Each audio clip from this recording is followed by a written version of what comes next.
talking real loud, spreading no light, trying to bring me down. Enemies lurking, but I won't back away. Got a vision in my mind, I'm here to stay. With my crew beside me, we rise like a tide. When the storm gets rough, we ain't gonna hide. Propaganda swirling, but it won't touch me. Only love around, that's how it's gonna be. We keep moving forward, never looking back. The truth's in the power, it's an unstoppable track. In the city lights where dreams collide, we hustle through the night, fire in our stride. Whispers in the dark can't dim my glow. With rhythm in my soul, I'm ready for the show. We break the chains, rewrite the rules in this concrete jungle where nobody's fools. Unity sings louder than the lies they scheme. In the heart of the struggle, we dare to dream. Keep moving forward, never looking back. The truth's in the power. No, you listen to me. Go back first. Listen to me first. No, you listen to me. First, you listen to me. Yeah. This is cotton candy. I know this is cotton candy. You are hungry, right? You are hungry, huh? So you should eat food. This is not food. This is junk food. No. This is cotton candy. Yeah, cotton candy is junk food. Cotton candy is not junk food. Cotton It's candy. only cotton candy. Cotton candy will give you tummy pain.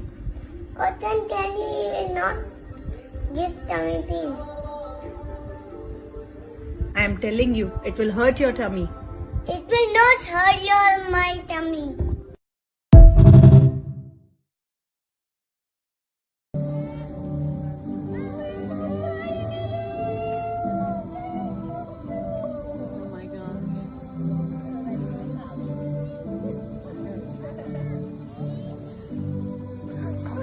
Oh my gosh, I see Cody. I see Cody. Oh my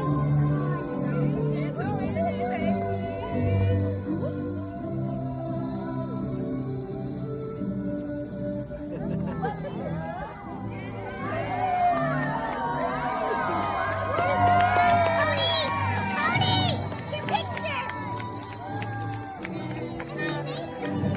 That's right. Let's give him a round of applause.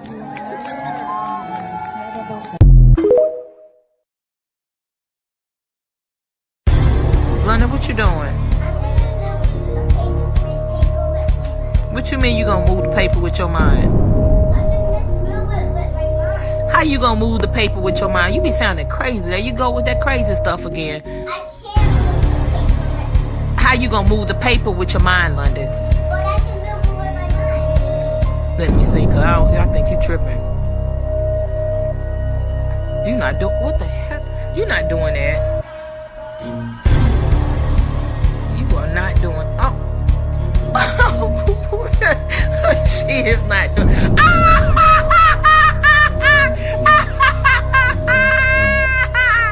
Oh, my baby.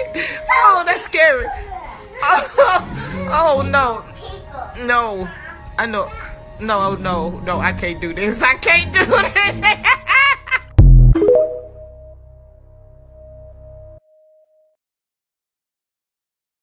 All right, hello everyone. Thanks for tuning back in once again to the original Queen Ahmadiyyah Shakur show. I'm your host, Queen Ahmadiyyah Shakur, and this is your Saturday Vitamins. So as you're coming in, please feel free to go ahead and subscribe to the channel if you haven't done so already. Be sure to click that notification bell and click the word all so you're notified each time the Queen Goddess goes live. Okay? That crazy bitch Eric said, if that's real, that's scary. Well, I don't think it's really scary. You know, children have these gifts and things sometimes, especially before they get old enough to remember or to forget, basically, that they came from the spiritual realm. Okay.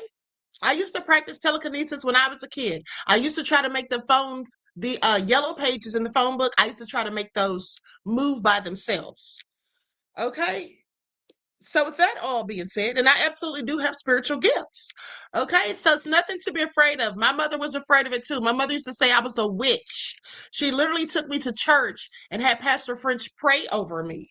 Okay, because I would tell her things before they happened and then they would actually happen. I would dream things and they would come true just like I still do. So We should never be afraid of our spiritual gifts. And when you frighten children or make children think there's something wrong with that, then they start to, not to use them. Okay? They start not to use them. Emperor Rex says she remembers her talents, our talents. Absolutely. D Major said, not a witch, Queen. Yes, she did, honey. She said I was a witch. Took me to church and had the pastor pray over me. And I remember the pastor telling her after she was explaining the things that I was doing, the pastor said, this child is prophetic. Now, mind you, I was 9 years old, so I had no idea what that meant. Okay, but enough about me. Let's get into this. Okay, let's get into this because it looks like the fix is in. As I've already told you, there are many people who don't look like me saying that Karmelo is in fact guilty, saying that it was not self-defense, that he was the aggressor. He's the one that provoked it all. And I find that interesting because all they're doing is shifting the blame. Okay, that's all they're doing is shifting the blame. We're going to get into it. But first, before we do, we're going to talk about Rick Chow, because the attorney for Cyrus Carmack Belton's family has come out and spoken, okay? And then also one of the witnesses has come out to give her thoughts on the verdict. Okay, so we're going to get into that. So hello, Deronda, Sandra, Claudette, Cancer 2184. All right, Robert, I see you, beloved. Desmond is here. DJ Big Six Cookie. All right, Diane. Let's get into it. DJ Big Six. Kevin is here. All right, Robert, I said you already. Okay, so anyway, BB, I see you, beloved. Okay, 57 Beige Fox. Happy Saturday to you. That Crazy Beach Aries, you from the land. Okay, so shout out to all of my loyal royals and everyone tuned into the Queen. I see you, D Major and Sandra Too Much. Okay, Deronda. Dexter Fuqua is in the virtual building. All right, Andrea is here. And let's get this party started. Okay, I see you, Shalvitz. Dan is here. All right, Dan's gonna keep y'all in line, him and Desmond. Okay. So with that all being said, listen, hey, Red Wine Entertainment, Deronda, shout out to all of my loyal royals and everyone tuning into the Queen. I see you, Emperor Rex. Okay, Trisha, please like and share, subscribe if you haven't done that. Now let's get into it. Let's get into it because I'm anxious to hear what this man has to say. I haven't watched these videos, but I saw them as soon as I got online. So let's get into it. This is the attorney for Carmack Belton's family discusses shock after verdict, the loss, and public reaction. Okay, here we go. I may have to use an overlay. No, I don't, because this is on the news. It's on a news channel, so I don't have to use an overlay. Okay, great. Well, protests are expected this weekend in Colombia as many in the community continue to demand justice for 14-year-old Cyrus Carmack Belton. Monday's not guilty verdict for Rick Chow, who shot and killed Cyrus in 2023, has triggered strong reactions here in South Carolina and across the country. And joining us now to discuss what comes next for the Carmack Belton family is their attorney and South Carolina House Minority Leader, Todd Rutherford. Good morning. Good morning. Thank you for having me. All right, so I want to start with this. We are now just a few days from the verdict. How is Cyrus's family holding up? They continue to be devastated by it, but not just them, the entire community. In fact, people all across the globe are just at a loss for how they could find him not guilty. And they're trying to figure out why the value of human life is so little when it comes to Black children, because seemingly that is the only answer here. When that verdict came down, were you surprised? Was the family surprised? Surprise is an understatement. I actually was sitting outside and I was listening to it on my phone. I threw my phone down and my first call was to the sheriff. And I've known the sheriff for 30 years. And when I called him, we both were just dismayed, could not believe it. Have watched trials, had been in trials and never seen anything like it and could see no reason why they could find him not guilty. Okay, let's stop right here for a second because it looks like they have an ad about to play. But also, thank you, Dan. Dan told me not to forget to pay the bills, okay? Let me just have a brief word from my sponsor at 12 Tribes. Do not buy 12 Tribes on Earth hair growth oil and hair magic elixir unless you want super healthy, gorgeous hair that grows. They have a whole line of amazing hair growth products, including hair growth leave-in conditioner spray, hair growth shampoo, hair growth spray, and hair growth butter. I'm starting to sense a theme here. They include quality natural ingredients. They smell amazing, and you can see the results for yourself. So if you're looking for healthy hair growth for your natural or relaxed hair, try 12 Tribes on Earth today.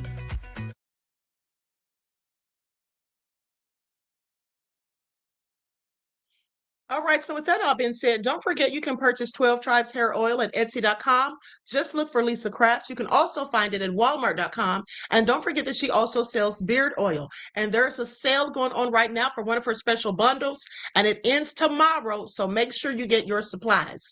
Okay, so let's continue. Likes up, everyone, please like and share. Thank you, Dan, for catching that, beloved. You have been so vocal about this, really advocating on behalf of the family. And you've been talking about the fact that you have 30 years of experience as a lawyer. Do you think anything went wrong during the trial that could have led to this verdict?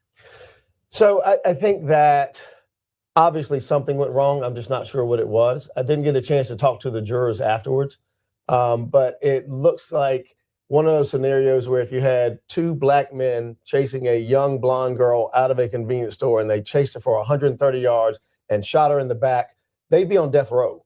I mean, that's the distinction here and the difference that everyone notices, and it's hard to articulate. And to the rest of the world that doesn't see race or that doesn't think race matters or that racism doesn't exist, keeping the methodology going of saying you have to understand one step at a time, and we still have not reached the point where some people consider us humans. When you are talking with the family and talking about what is next, one of the things that we've learned is that there will be a civil lawsuit that is going to be filed. What does that process look like from a legal perspective? So we filed a lawsuit almost immediately, a long time ago, because we saw that this was an injustice. We know that shopkeepers are allowed to protect what they have inside their store. What they're not allowed to do is to chase people 130 yards who have done absolutely nothing wrong. We saw immediately that night that this was a gross injustice. I talked to the witnesses that said that when he came out of the store, he had fear in his eyes. Why should anyone going to shop in a store who doesn't buy anything and doesn't steal anything have that kind of fear? How did the Chows get it so wrong? And I say the Chows, not just Mr. Chow, but his son Andy and his wife as well, because all of them were involved in what happened that night, and all of them are going to have to pay. So when we think about that night, so many people have, like we said, had strong reactions. There has been a lot of community protests that has happened. Have you been surprised by the community reaction, or did you think, you know what, this is a not guilty verdict and people are going to have something to say? That honestly didn't surprise me. What it surprised me is the vitriol on the other side. The number of persons that call my office and say mean and hateful things, the number of people that call my clients a father who lost a child, a mother who lost a child, and tell them they wish their child is burning in hell. The things that people say are just surprising and shocking to me. As you said, I've been doing this for 30 years. I've been in politics when the Confederate flag was on top of the dome. I didn't get those kind of calls then. Why this jury verdict gets that kind of reaction out of the hateful, mean, evil, racist that inspire them to not only think those thoughts, but to actually call my office and say those things, to look up the family's phone number and call them and say those things. I don't know. I did not anticipate that. And I'll say this too. So I was able to speak with one of the witnesses who testified in court, and your experience, the family's experience, is similar to her experience. She has completely had to get off of social media because she has received so much harassment and hate online. And it's something that has been very surprising because, again, I knew that there were going to be strong reactions, but I was not expecting the hate that so many people involved in this case are having to deal with. How is the family handling that? It's difficult. Yeah. It's difficult. And it's again, you're talking about a witness who simply was driving by and saw a crime and got on the witness stand and reported the exact same thing that she told me that night, that he was so afraid that he ran out of his shoe, that he was running so fast he almost got hit by a car and never bothered to stop. Those people that think that he is some thug should come out to that scene and watch how far an innocent child, because he's a 14-year-old child, nowhere in the world is a 14-year-old an adult, how far an innocent child, because he'd done nothing wrong, so he's innocent, how far he ran from the door of that store all the way down to the spot where he lay in rest. And they should ask themselves, how would a 58-year-old man follow him that far and still have the wind in his body to say, drop the gun? How would a child running that far, falling across the curb, have the presence of mind when all the witnesses said he had nothing in his hand to all of a sudden grab a gun that would have either been on the ground or in a book bag and pick it up and point it at somebody? It's a farce. It's a lie. He was a child. He was shot in the back and he is now dead. And the parents should be allowed to mourn without racists calling him and saying mean things. Yeah, they should absolutely be allowed to mourn.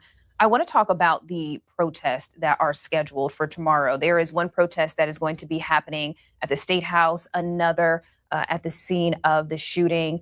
What do you want to tell people who will be taking part in that protest? Because your message from the very beginning, since the not guilty verdict, has been calm and peace.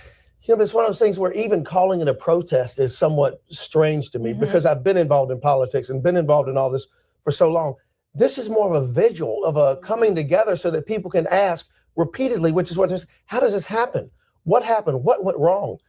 And let me address, not only have I been doing this for 30 years, I started off prosecuting in that very same office. I watched the trial from beginning to end. Byron is a seasoned prosecutor. Dale Scott is a seasoned prosecutor. These people put their lives into this and they are devastated as well. And so even the thoughts of, well, it should have been a voluntary manslaughter. This was a child who got shot in the back. It was a murder. It was a murder. And it was not that we need to start off with black children saying, well, because he's black, let's just start off at voluntary manslaughter. Let's put that on the table. This was a murder. That's why they tried it that way. And that's the result that they got. And it's unfortunate. But all of the armchair quarterbacks and the Monday morning people going in and going, well, what mistake was made? We need to fire this person. We need to fire that person. No, we need to recognize that across the globe, black children are considered less than. You're seeing it now in Texas, in the case in Texas. And now this is that same reaction coming to the forefront. It's a Richland County jury, a majority black jury who saw the same thing. One of the things that I've also been seeing online is a lot of people comparing this case with Trayvon Martin. Have you seen the similarities in that? Do you believe that this is another similar situation? It is extremely, strikingly similar because had Cyrus turned around, if he actually did have a gun in his hand, which none of the witnesses said he did, if he actually did have a gun and he turned around and he shot them for chasing him 130 yards, he would have been justified under the law, but probably charged anyway. However, the law says that he had the right to react to the presence of fear that he was feeling and that the witnesses testified that he had, strikingly like Trayvon Martin. People who have a lot of credit card debt can be thankful for this. There's something called financial hardship that allows Americans to get immediate. I want to go back to those protests that will be held this weekend. What is your hope or how do you hope this ends? How do you hope the protests go? Because I really want to speak to the peace and the calm. You know, the family has requested peace and calm from the very beginning. And we've gotten it. People are not going out there and tearing things up because I think they're just heartbroken. They're looking at this child and seeing what other people and going, how does this happen? How could this happen to a child in this community? And so it's almost, I keep talking real loud when I do it because if I don't, I get emotional about it. Well, from the very beginning, I saw it and I went, God, it looks like my son. I don't know how to deal with it. And I think most people don't know how to deal with it. And so we ask for calm, we ask for peace, we ask people to come out and let's talk about how to elevate Black life so that we are equal. We're not trying to be elevated over other people's children, just elevate our children so that they are on a firm ground, just like everybody else's child. And all of the vigils, all of the protests that we've seen, it's so important to note they have all been so peaceful, such good dialogue, people out there mourning, comforting the family, comforting each other. And so that's what we hope to see again this weekend. How do we move forward? What is next? Because this is a conversation that I believe that we are going to continue to have. We will unfortunately have to continue to have it. And we're going to unfortunately have to keep educating our children as to how to avoid these perils and not find themselves in situations like this. I don't know. I don't have the answers. And I've talked about potential legislation with other members that have called me and said, hey, how can we address this? How can we fix this?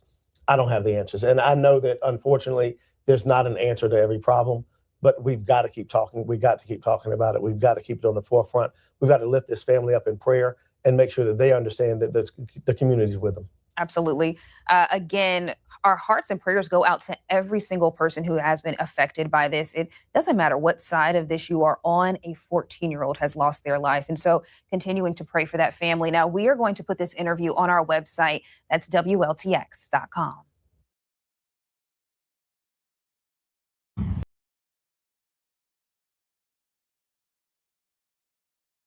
Forgot I was muted. Okay, so with that all being said, I mean, we already know that it was unfair. And like he said, they don't put any value on the lives of our children. Okay, that's what they don't do. And not on ours at all, period, collectively as Black people. That's why they got so mad when we started saying Black Lives Matter, because to them, they shouldn't. Okay, especially when it's something or someone that's against one of theirs, if it's a situation. Because like he said, had that been a blonde white girl or just a white person, period, and Rick Chow shot them, he would absolutely have been found guilty. Okay. Okay, so anyway, with that all being said, let's go to the witness in the case, what she had to say. Key witness in Rick Chow case reacts to verdicts. Okay, and this came out yesterday. Likes up, everyone, please like and share.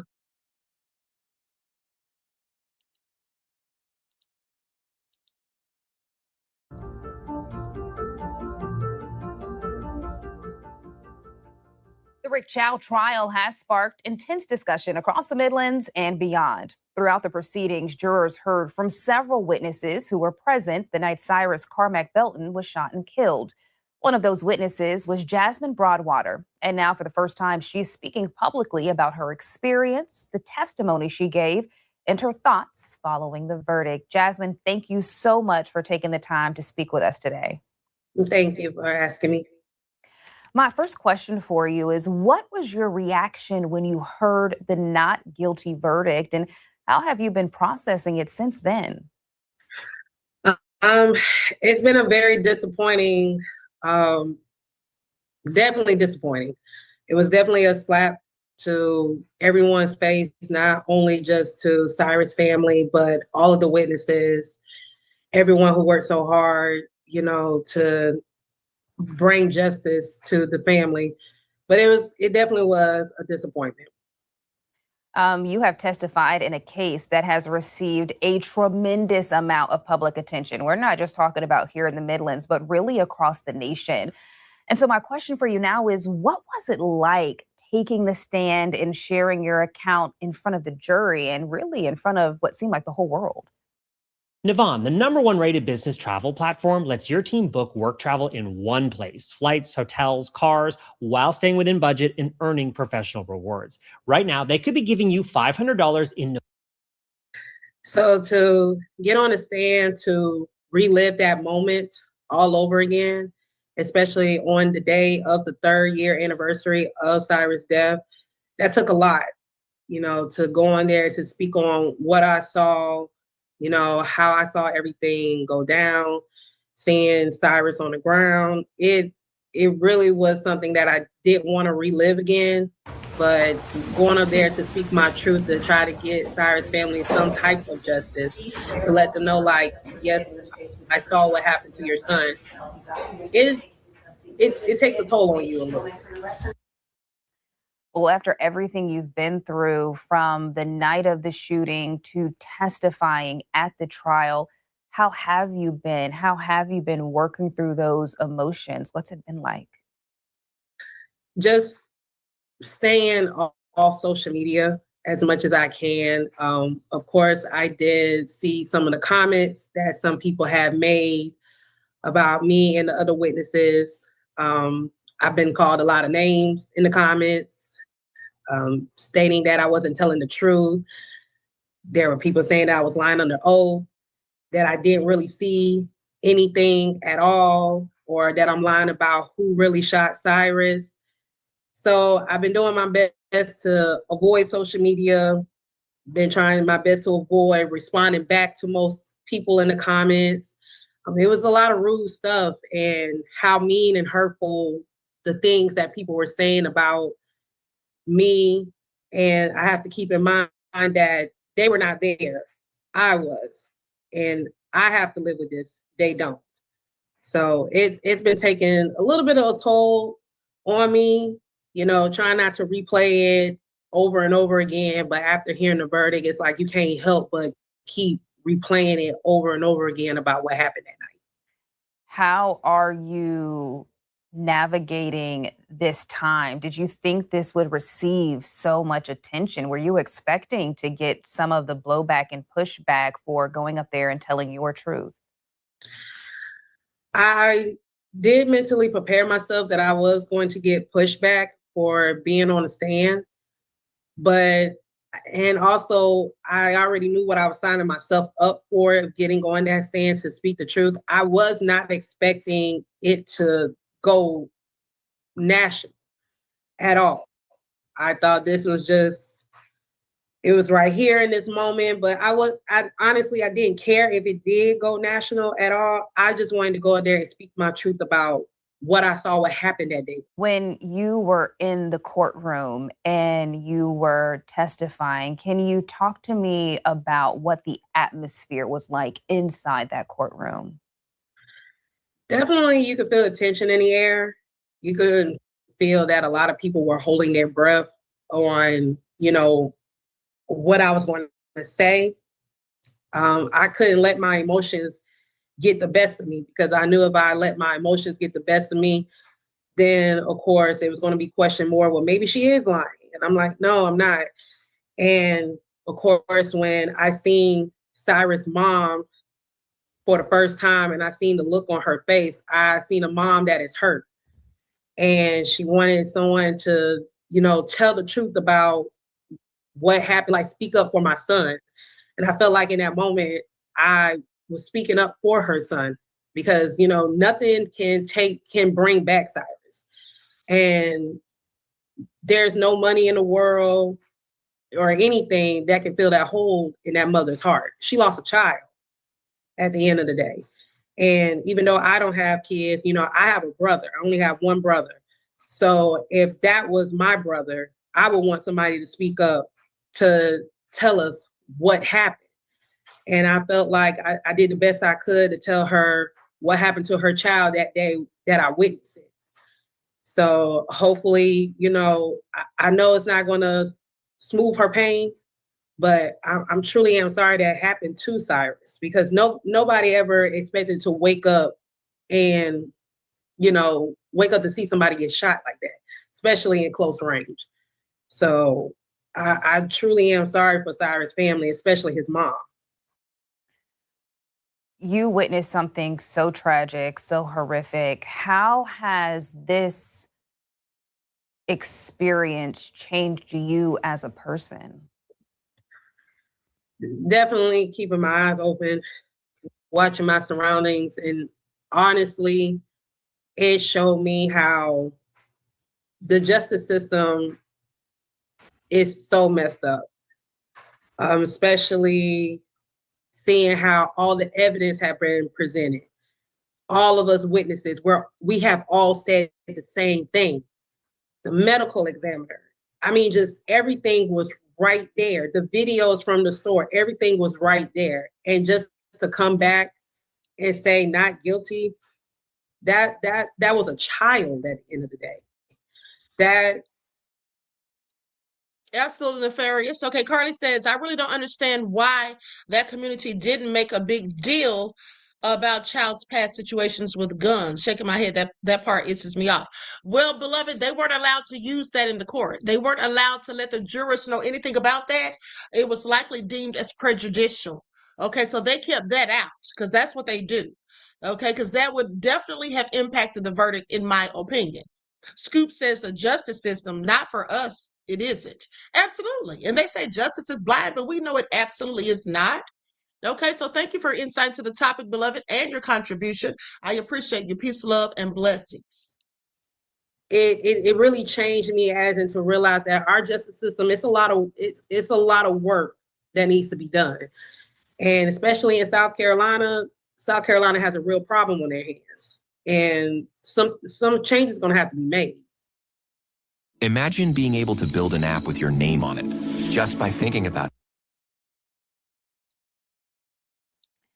Let me ask you about this as well. There's been a lot of debate and commentary online about the case. I mean, you said you've received some, you've seen it.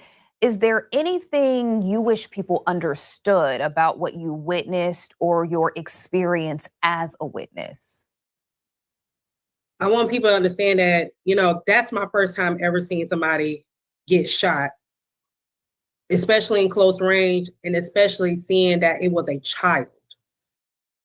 Yeah, and just think about the people that witnessed this. I'm sure these people are still traumatized, and they likely will be for some time. Okay, it just goes to show, honey, they don't care about black folk. At the end of the day, if it's something to where they can prove that somebody killed a black person, they'll hide evidence, omit evidence like they did in this case. Okay, and then they won't give lesser charges. I told you all, the reason that man got acquitted is because it was not deemed as murder in the first degree. Because with murder in the first degree, it's premeditated. You had to plan it out, and that's absolutely what your intentions were. And there had to be the element of mens rea, which is a guilty mind. Okay? Or you lay in wait for the person. Now, he didn't do any of those things.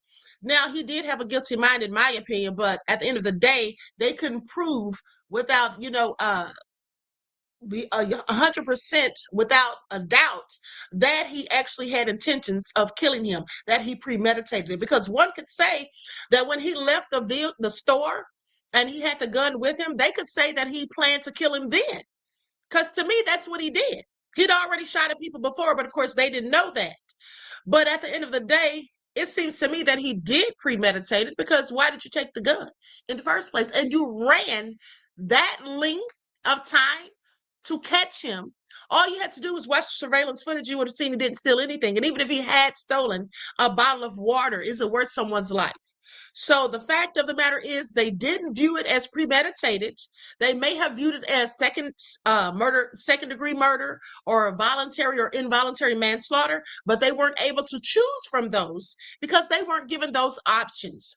They weren't given any lesser charges in his case. But like I told you all, in Karmelo Anthony's case, they absolutely do have lesser charges. So if they don't find Karmelo guilty of murder in the first degree, they'll be able to find him guilty of either second degree murder, involuntary, or voluntary manslaughter. They're going to get him one way or another. They've already made that blatantly clear.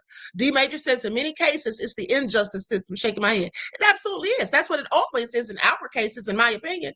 And thank you for your insight to the topic, your contribution, beloved. I appreciate you. Peace, love, and blessings. You know, also to the simple fact that I've seen the comments of some people saying that I really didn't see the shooting, because in my 911 call, you know, as I called 911 and I did see the shooting, of course I said, I think I saw, but you have to understand, I was in shock. So when you're in shock, you're trying to process exactly what you just saw. Like my eyes, I'm looking like I think I know that's not what I think I'm seeing right now, especially when I'm really looking at it and I'm trying to process, like, oh my God, this is really happening in front of me. So I want people to understand, like, I was in shock and I've never witnessed nothing like that before. So that's a lot emotionally on me, because that's something that I have to live with.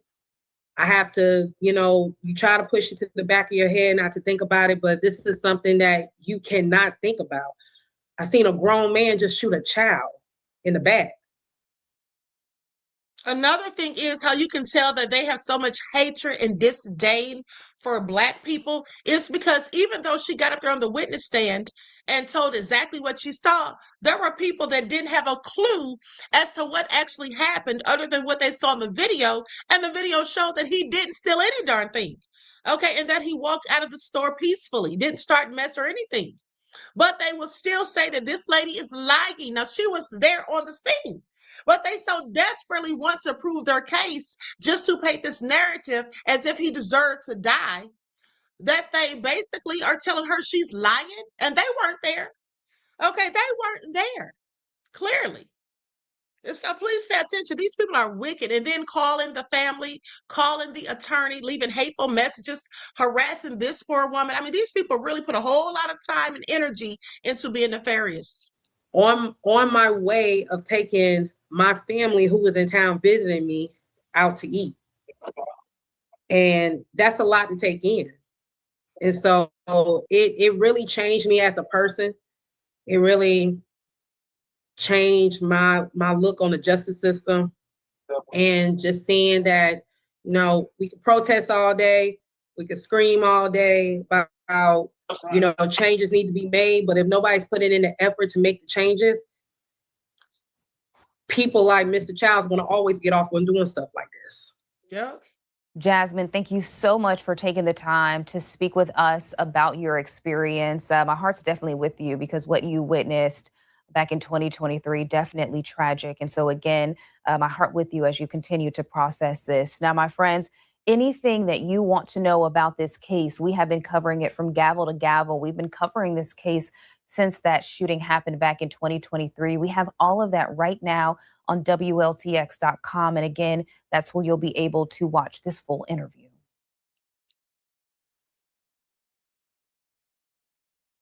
Just a darn shame. And then, you know, the attorney in the case, the attorney for Rick Chow, okay, he's been getting a lot of backlash as well. Let's talk about it. First of all, you know, they got a black attorney just to try to paint the premise, the narrative that they're not racist. That's the only reason they got a black attorney. And to me, that attorney was a fool for taking their case. That's just my opinion. Following the June 2026 acquittal of former gas station owner Rick Chow, a severe public backlash has heavily targeted his defense team, with a significant amount of the community's outrage directed at defense attorney Sean Kent.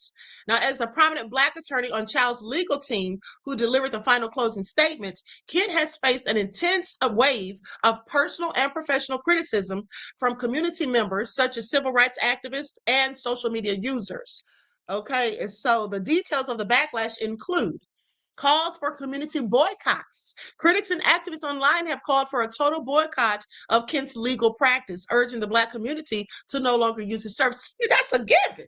Okay, I wish they would, because I darn sure wouldn't want him. Okay, I wouldn't care how good he is. I would never hire him. They say racial slurs and threats. In a public video response, Kent stated that he and his family have been targeted with explicit racism, slurs, and vitriol following the not guilty verdict. Okay, and then they say accusations of being a token. Well, he is a token Negro. Okay, I'm sorry, it's true. Public commentary accused Kent of being hired as a token black lawyer to manipulate or soften the defense's image to the jury, which included 7 black jurors. I want y'all to pay attention. They had 7 black jurors. Let me tell you something. Now you're asking yourselves, how did they find this man not guilty with 7 black jurors? It goes back to what I said. When they gave him murder in the first, and they didn't give any lesser charges. Now think about this.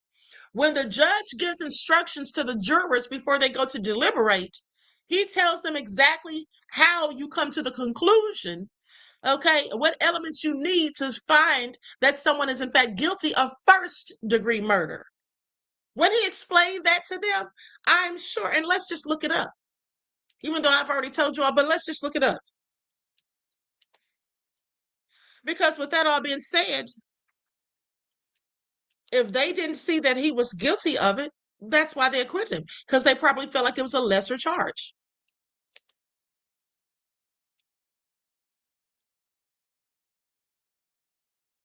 Now, let's see what they say on Google.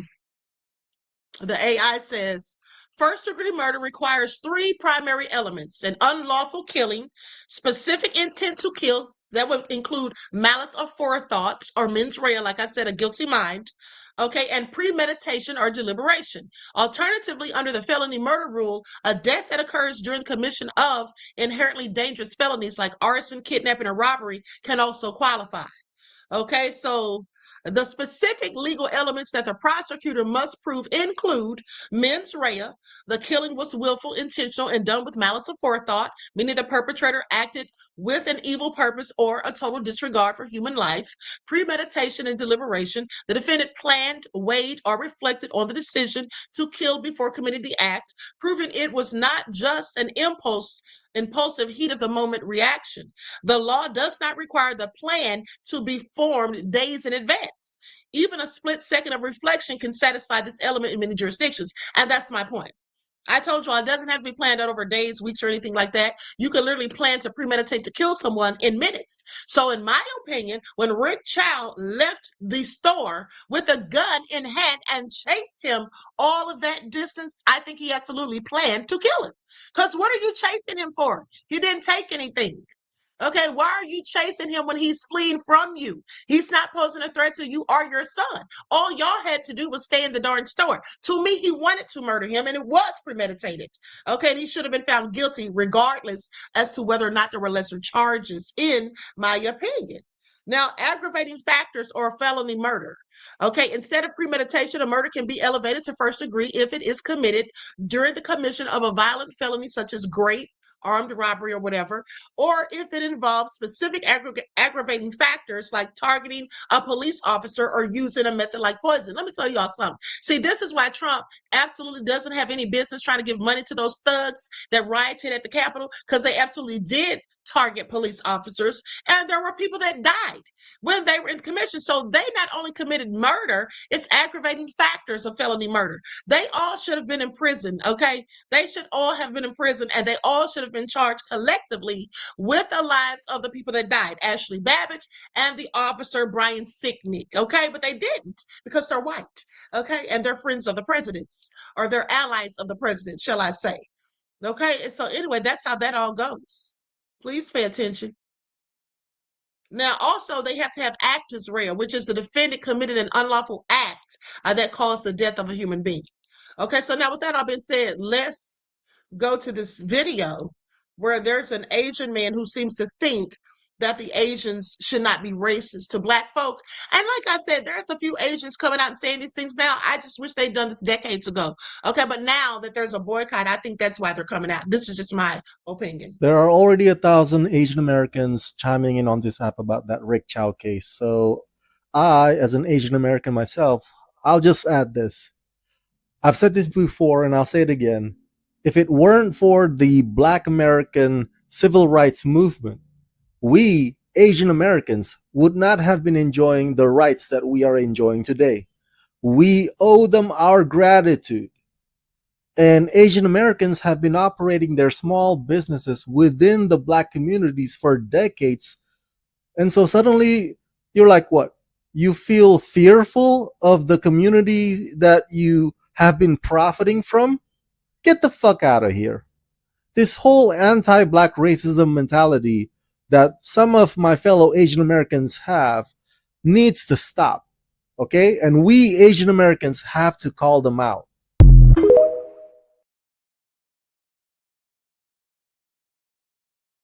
B Major says, can we honestly completely blame Mr. Chow's lawyer, though? He had a job to do and he did it for better or for worse. I don't think you even get the point, okay? I don't think you even get the point. The point is, of course, that was his job. He didn't have to take the job, is what we're saying. Do you get that, beloved? We're saying that as a Black man and knowing what the situation was, he didn't have to take that job. That's the point. Yes, if you're hired to be somebody's attorney, you have to defend them. Okay, you have to. That's the law. But the bottom line is we're saying he didn't have to take it. We're not blaming him because of how it turned out. We're blaming him that he took the job in the first place. Okay? Now, with that all being said, let's continue because I want to talk about this whole situation with Karmelo Anthony. It is very distressing. It feels like the fix is already in. Okay, they have a whole lot of BS going on. They're acting, they're trying to minimize any culpability for Austin.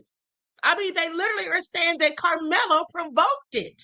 How did he provoke anything? Because he didn't do what someone told him to do. Now, had that been Austin sitting there under that tent and Karmelo come over and tells him to leave, you got to go, and he says, no, make me, and then they get into it and he kills Karmelo, they would have absolutely, the MAGA types, that would absolutely be saying that it was self-defense because they know that it was self-defense, period. That's what it was. I don't care what anyone says. Karmelo Anthony is innocent. It was absolutely self-defense. Nobody is going to change my mind. They've already admitted in the courtroom. Numerous witnesses have already admitted that Austin put hands on him, even though they tried to minimize it, okay? Some of them saying that he shoved him, he pushed him, he touched him, he tapped him. You know, there's discrepancies about how hard he pushed him or whatever. But the thing is, that guy that did the video said that he absolutely saw like 4 of them on him. And I'm going to prove to you that that man's not lying. Okay, and also I want you to remember, now there's been news reports where they say that the video footage was not clear, that it was grainy. But if you remember, when I showed you the first report from Neek at night, she said that the video was in 4K and that they were going to enhance it further to show it the next day. And I believe, if I'm not mistaken, that she also said something along the lines of that when you zoom in, it gets kind of grainy, but when you pull back, it's more visible because it's in 4K. Now, this man says that he was able to see it. You could see the rain falling and all of that. Okay. So somebody is not telling the whole truth, and I believe it's them. And this is why they don't want cameras in that courtroom, because this isn't even a federal case. So why are there no cameras allowed in the courtroom? Because they know it's racist. And they're painting a narrative saying that the case has nothing to do with race. I want you all to pay attention, because even if Karmelo is found guilty, he absolutely can appeal this, in my opinion. But also, not just my opinion, an attorney said the same thing. Okay, and I'm going to let you all see that video. Okay, in just a moment. Delightfully says, Miss Queen, what you said about the other charge in Chow's case may work for Attny, because they charged him with first-degree murder. That's premeditated, and it's not what happened. No, it's not going to work, because they gave him lesser charges, beloved. That's the difference. In Mr. Chow's case, there's no lesser charges. You can either find him guilty of premeditated murder, which is murder in the first degree, or nothing. In Karmelo Attny's case, they gave him murder in the first degree. But even if you don't find him guilty of that, and you don't think that's what it was, you have the choice to find second-degree murder, involuntary manslaughter, or voluntary manslaughter, because they absolutely hit Karmelo with lesser charges from what I read in the reports. Okay, so there's the difference. That's how they assure that they're going to get you one way or another, that you're not just going to walk. Okay? And the way they're putting on the theatrics in the courtroom, I mean, they literally showed the paramedics, the EMTs, trying to revive Austin. Okay, they literally showed that in the courtroom. So think about that. You have the 17-year-old young man dying, and you have the people working on him trying to save him, and he dies. Meanwhile, you hear his brother crying in the background. That was my brother. That was my best friend. How sad is that? It is sad, right? It is sad. The young man, I wish he hadn't lost his life, but he brought it on himself. Okay, he brought it on himself. Ghost Chaser says, this is another act of war. They're trying everything to get us, FBI, to engage in. Yes, that's exactly what they're doing, beloved. That's exactly what they're doing. But we're not going to engage them, because first of all, like I said to you all, a race war with these devils is one we could never win. Even if we were beating them, they would go and get the military to drop bombs on us, just like they did in Tulsa, Oklahoma, and just like they did in Philadelphia on Move in 1985. We know that's what they do. That's how they get down. So why would we want to engage them? All we need to do is boycott. You understand? Show the power of our dollars. But don't engage them in their foolery. And at the end of the day, that just shows you how much racism and hatred they have, and how violent and vicious, in fact, they are. But they want to paint us that way. But if we're that way, why aren't we calling for the war? We have all rights to be mad and angry. They don't. What have we ever collectively done to white people besides nothing? It's just the hatred that they have for us, because they're so jealous. Racist people are simply jealous. You know, this guy set up this white man set up a 1-800 number telling people to call it if you know of any immigrants that are here illegally, and it was an ICE number. He tricked them. He tricked them. It was like a social experiment. It really wasn't nothing to do with ICE. It didn't have anything to do with it, but he wanted to see who would call. And he recorded them and he played it online. And some of them, you should have heard this one Karen. She was jealous, calling on her neighbor. She said, I don't think he's in the country legally. And then she started talking about how he has this nice car. How does he afford such a nice car? I just have an old car. And then she started complaining about her old beat up car. So you're mad at this person because they're out here working hard, making money, okay, even though they came from another country, okay, and had things stacked against them. And they're making money to buy a new car and you don't have one. That's why Karen was mad. So this is what the devils do. It's always about envy and hate. Nobody has to do anything to them. Think about haters that you have. Think about people who hate on you right now. What have you ever done to them? Nothing usually, right? They just hate on you because maybe you look better than them. Maybe you have more money than them. Okay, maybe you're just intellectual. It could be anything. So you can't reason with people who think that way. It's the mindset, it's the mentality of them. So that's why I don't waste my time arguing, going back and forth with racists. Lord knows I used to. Okay, Lord knows I used to argue with them back and forth online. At the end of the day, why? Okay, they're never going to see it the way you see it because they simply don't want to. Okay, now with that all been said, let's get into this. Okay, this is a video about the jury returning. Hold on, likes up, everyone please like and share. Okay, so this is from 7 hours ago. It was reported by News Nation. It says Karmelo Anthony murder trial jury returns to court after viewing knife. Okay, so let's get into it.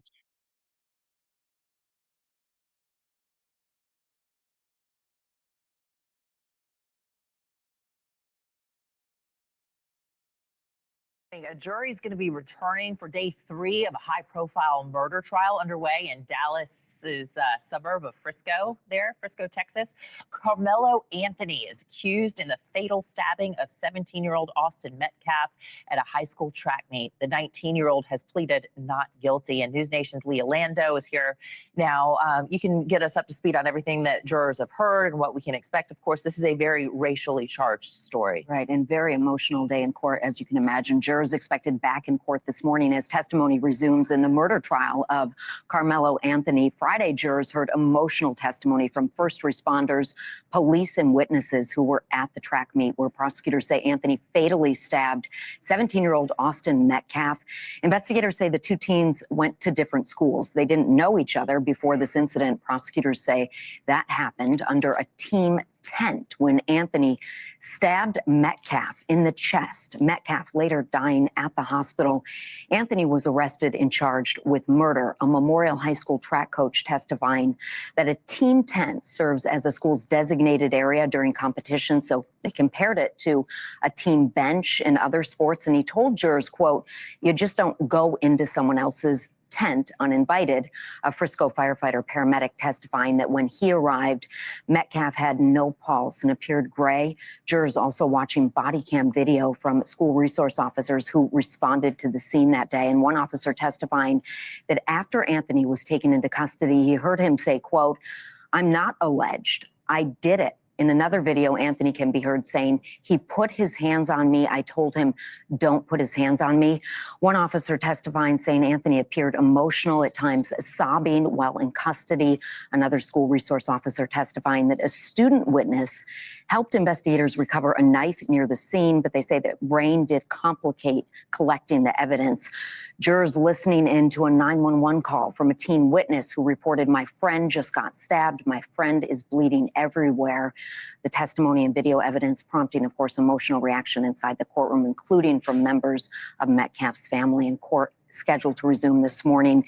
It is not yet clear, though, which witnesses will take the stand. The trial expected to continue throughout next week. Anthony facing life in prison if convicted. Just so emotional hearing from all of those witnesses. Oh, of course. And we understand Metcalf's final words were, "I've been stabbed," and then he died in his brother's arms. Just tragic situation all the way around. One teenager not getting to come home to his family, and the other life potentially changed forever, or is changed forever. Leah, thank you. Let me tell you all something. I'm gonna go to, hold on, let's go to this video here where someone says they didn't see him get stabbed. Okay, and then after you listen to this, I'm going to tell you exactly why they didn't see him get stabbed. Okay, please pay attention. Victim's friend gives emotional testimony in Karmelo Anthony trial. This is from Fox 4 in Dallas, Fort Worth. Okay, this is the second day. Now let's hear what they say. That's right, Angie. He should have kept his hands to himself. Exactly. Trial of Karmelo Anthony featured some emotional testimony from several people who were at the track meet the day of the deadly stabbing. And some of those witnesses, students who just were feet away from Austin Metcalf when he died. Fox 4's Alex Boyer live tonight with an update on today's hearing. Alex. Hey guys, and testimony wrapped up less than an hour ago. It was certainly a very difficult day of testimony inside of the courtroom. For the first time, we really got a look at that folding knife that was used to kill Austin Metcalf. The jury was also shown some graphic body camera video from a police officer's perspective. You can see CPR being performed on Metcalf. I can tell you that several people in the courtroom got emotional watching that, including Metcalf's mother, who is seated in front of me. Now, our sketch artist takes us back inside the Collin County courtroom where cameras are prohibited. Anthony is dressed in a blue suit today. This morning, the jury heard from Frisco ISD School Resource Officer Eduardo Cortez.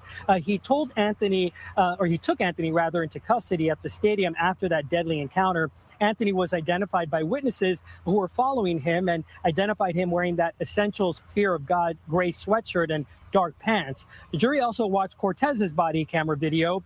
And when Anthony's cuffed, Cortez radioed to dispatch that he had the alleged suspect in custody. You then hear Anthony tell Cortez, "I'm not alleged, I did it." Anthony appears to get emotional when he went on to say, "He put his hands on me. I told him not to." The jury was then shown the pictures of the knife used to stab Metcalf at that meet. It's a 3.5-inch folding knife, and it has blood on it. I can tell you that it was located 3 to 4 rows up from the crime scene in between some bleachers. Anthony's blue backpack was also found there. I talked to a court TV host, Cody Thomas, who observed today's testimony. The video definitely brought about a visceral response from Metcalf's camp. His family, obviously, sitting 2 rows behind his father. We're seeing this body cam video of when Karmelo's arrested. We're seeing the first moments of that, and we're hearing Karmelo, sounding emotional, saying, I told him not to put his hands on me. I told him not to, and that's what the prosecution's harping on, saying that part is a lie. So perhaps the most gut-wrenching moment in court today was when the jury saw another police officer's body camera video that I mentioned captured first responders doing CPR on Metcalf at the bottom of the bleachers. That lead paramedic testified that Metcalf's pupils were fixed and dilated, and he didn't have a pulse. He was gray, and it was obvious in that body camera video to us as well. That's when several members of the Metcalf family broke down in the courtroom. Here again is Cody Thomas. You see that, I can only imagine what the family's feeling when they're looking at their now deceased son laying here. And I'm looking towards Karmelo Anthony's side of the courtroom, and, they're just taking it all in. It's a different kind of emotional reaction. It might not be as audible and visible because it's none of their people have died. But, of course, Karmelo's sitting there facing, his liberty's at stake. He could go to jail for the rest of his life. And so while I was still inside of the courtroom, the jury also heard testimony from 2 teens who were under the tent that fateful day and witnessed the encounter. Both said that Metcalf asked Anthony repeatedly to leave the tent over the course of a few minutes and that Anthony refused. One teen said that he saw Metcalf use both of his hands to push Anthony on his shoulders. At that point, Anthony had his hand in his backpack, which was on his lap. He said that Anthony swayed back, and when he came back forward, that is when Anthony stabbed Metcalf. Now, the teens testified that they did not see him actually get stabbed, but noticed blood coming from his shirt, and that's how they were aware of the stabbing. Now, I can tell you again, in one of the officer's body camera videos, you can see Metcalf's twin brother, inconsolable, near the crime scene, and he was yelling really at the top of his lungs, crying, saying, "That was my best friend, that was my brother." Very difficult to hear. Now, I want to bring in my colleague, Amelia Jones, who sat in on this afternoon's testimony once I left the courtroom. And Amelia, I know at that point when I had left, those 2 teens had testified. I understand that this afternoon, other teens that were under the tent also testified. Yes, all testimony today was from students who were firsthand witnesses to what happened under the tent. They were students either at Memorial High School or one was from Liberty High School. I want to read from my notes here. I want to start with what was consistent with the witnesses. They all testified that they believe the stabbing was not in self-defense. They believe Austin Metcalf was not looking for a fight. fight, and they believe Karmelo Anthony was the aggressor. Now, that's what they testified to when the prosecution specifically asked them those questions. But there was some inconsistencies in their testimony today. I wrote down witnesses described the physical interaction between Metcalf and Anthony differently. I wrote down a lot of words in my notes I have here. Witnesses used words such as nudge, push, touch, grab, and shove, all describing varying intensities of a physical interaction, right?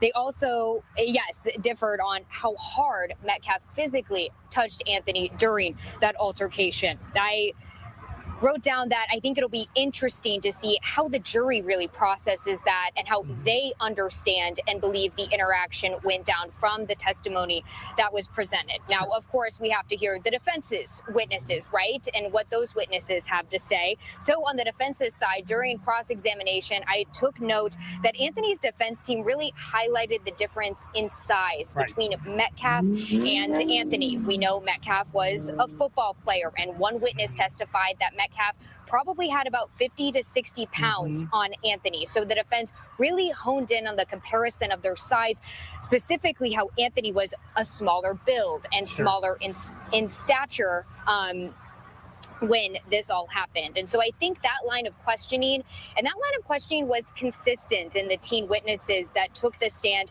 I think that gives us some insight into the case that the defense is building. Sure, trying to build that case for self-defense. Yes, absolutely. Thank you so much, Amelia Jones, for your perspective there and insight. Of course, Amelia, again, taking over this story nightside. She's going to have a wrap on the latest testimony, more on what you just heard tonight on Fox 4 News.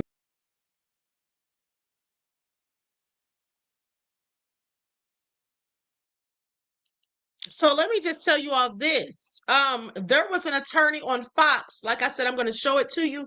But imagine how Fox felt when this attorney came on there and said that the prosecution has a good case, but he said they made one mistake. Okay, and that's what we're going to talk about when we get to that video. We're going to talk about the mistake that they claim he made. But first, let's talk about this article from the New York Post. It says Karmelo Anthony provoked Austin Metcalf before fatally stabbing. Self-defense claim shot down in bombshell testimony. Now, this was reported today, June the 6th. Okay, so here's what they say. A witness shot down Karmelo Anthony's self-defense claim in a bombshell testimony Saturday, claiming the accused killer provoked Austin Metcalf before their deadly encounter. Now, Anthony apparently antagonized Metcalf during the fatal April 2025 confrontation at David Kukendall Stadium.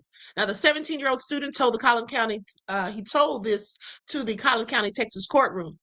So the Frisco Memorial High School student who went to school with Metcalf saw the stabbing from nearby bleachers. He said, this is what he said when he was questioned by the prosecutor.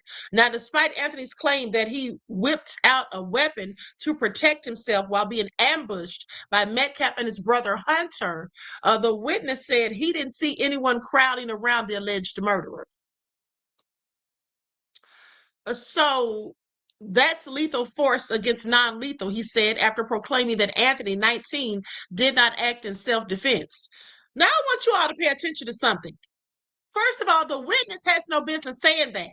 The witness is a child, or not a child, but a teenager himself, maybe 18 or 19 at this point, so maybe an adult, but nonetheless, the witness has no business saying that's lethal force against non-lethal.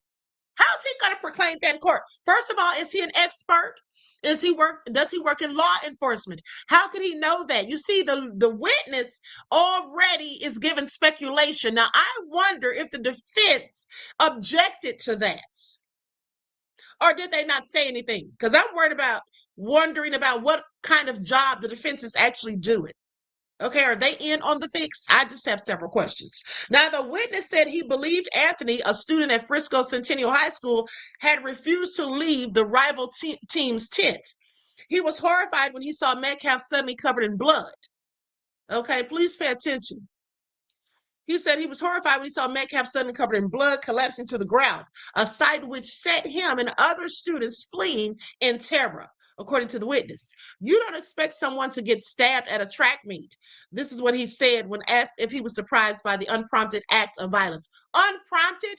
You already just heard them say that one witness said that Austin put both his hands on Karmelo's shoulders to push him. Okay, so how was it unprovoked? How was it unprompted? Okay, I want you all to pay attention. These people are all lying and all covering for him. For Austin, that is. Now, the witness emphasized that his track team's competition was supposed to have been on the other side of the stadium at the time of the fatal stabbing. Defense attorney Toby Shook grilled the young witness about his written statement to authorities. Do you remember in your written statement saying Austin put his hand on Anthony's shoulder to intimidate? This is what he asked. He said, yes. That's what the student said. More of a warning. Actions speak louder than words. Now, see, that's what he said right after it happened. This is what he said right after it happened, but now he's trying to walk it back just a little bit to make it sound less nefarious. Now, let's talk about this again. He said, the witness emphasized that his track team's competition, okay, skip that. Defense attorney Toby Shook grilled the young witness about his written statement to authorities. This is what he wrote when it was still fresh in his mind, when he didn't have time to make up lies or try to get on code with everybody else. Do you remember in your written statement saying Austin put his hand on Anthony's shoulder to intimidate him? He was being a bully, just like I said. Yes, the student says, more of a warning. Actions speak louder than words. So it was a warning. No, you said he did it to intimidate him. Okay, an intimidation tactic. That's what he said. And if that was a warning, Karmelo also gave a warning. Don't touch me or touch me and see what happens. Now, and then pay attention, there's conflicting statements about that as well, because some of the witnesses said, Karmelo said, touch me and see what happens, but some of them said that he said something along the lines of, as long as you don't touch me, we're cool. Now, other witnesses, including one who knew Anthony, echoed the belief that the suspect was the aggressor. Why are they asking them what they think? They should just be telling what they saw. Okay, they're not able to determine who was the aggressor, and they're lying anyway, because they know darn well if Austin confronted Karmelo, how is he, Karmelo, the aggressor? They recalled Anthony keeping his hands hidden in his backpack until Metcalf shoved his shoulders to try to get Anthony out of their tent. Well, he shouldn't have shoved him. Then described the alleged killer pulling out a knife and stabbing the victim. Anthony tried to provoke us when he was told to leave the tent. This is what a 15-year-old witness claimed, adding that Anthony got irritated. He committed murder. This is what they're saying on the stand. How are they being allowed to just say all of this? You don't get to sit there as a witness and determine the outcome or what it was. That's what you don't get to do. Now, is the defense objecting? I really wish I was there to see this myself. A 16-year-old student athlete who knew Metcalf since middle school painted a vivid picture of the moments leading up to the bloodshed. A friend who knew him since middle school. These people are clearly biased. He said he was sitting under the tent with Metcalf and his other teammates when Anthony waltzed over and took a seat next to him on the bench. Crazy weather, huh? Anthony bizarrely asked, according to the witness. The memorial team was instantly confused and told Anthony, a stranger, to leave, but he allegedly refused and became aggressive, the witness claims. Now, this is not what any of them were saying at first. I bet you if we read all of their witness statements in the beginning, they didn't say anything remotely similar to this. So the memorial team was instantly confused. Okay, F y'all, Anthony allegedly started saying, according to the student. Anthony wasn't yelling. He said under cross-examination, F y'all, I'm not going to leave. Y'all are a bunch of ussies. Now, all of a sudden, he's talking like this. Now, they never said this at first. Did y'all hear any of this in the previous reports? Y'all not going to do anything. Touch me and see what happens. I'm not going to fight you, Metcalf allegedly replied. When did Metcalf say that all of a sudden? Do you all hear? This is all lies and BS. This is all lies and BS. I'm telling you it is, because none of this stuff was ever reported in the first place. None of them were saying any of these things in the first place. And in fact, some of them told Quanell X that these boys, both of them, were bullies. They said it. Okay? Now they're sitting there painting this narrative because they've been schooled and coached on what to say by the prosecution. You see, that's what happens. Okay, we figured that out at the Diddy trial. The prosecution brings these people in for witnesses, takes their information, their statements, and all of that, and coaches them on what to say on the stand and how to answer certain questions. They literally told us that in court. Okay, I want you all to pay attention. Some of the witnesses basically said it when they were on the stand. And I was like, wow, so they coached them on what to say? Please pay attention. And that's exactly what they've done here. Okay, so he says, Metcalf says, I'm not going to fight you. That's a lie. That's a lie. That is a lie. I know that's a lie. That's not what they ever said. All the stuff they're saying now is absolutely stuff they just made up to make it look good. Also, pay attention to the fact that they also are now saying that a coach texted Metcalf that morning, conveniently, right? How convenient, telling him to take on a leadership role and to be looking out for the team. So as if to say that's the reason that he was concerned about Melo being there and asked him to leave, that he wasn't trying to be confrontational. These are all lies. Okay, they never said any of this at first. And I want you all to pay attention to that. This is how they do. And I don't care who's mad, the trolls watching or whoever. Okay, this is what they're doing. They're lying, as I knew they would. He said, I'm not going to fight you. A teen who was on Memorial's team but knew Anthony, but said he wouldn't describe Anthony as a friend. See, didn't I tell you? Didn't I tell you? That's why the other day in the opening statement, the defense said that Melo was only sitting under the tent because he saw someone that he thought was his friend. And I said, oh, well, that person must be testifying against him. Okay, we know that person doesn't look like Melo. So yeah, they're sticking with their own. Okay, remember that. Remember that, because I've been telling you all that. Okay, I've been telling you all that. When you have friends who don't look like you and something happens, 9 times out of 10, they're going to stick with their people, period. Even George Floyd's fiance, who's Caucasian, what did she do? She got up and said, oh, nobody should be protesting or this and that. George wouldn't want it. How does she know what George wouldn't want? Okay. So anyway, goes on to say, a teen who was on Memorial's team but knew Anthony but said he wouldn't describe Anthony as a friend started crying on the witness stand because he was angry with the alleged killer. Metcalf was always leading and protecting their teammates. These are the same people who said that he was a bully last year. Let's keep going.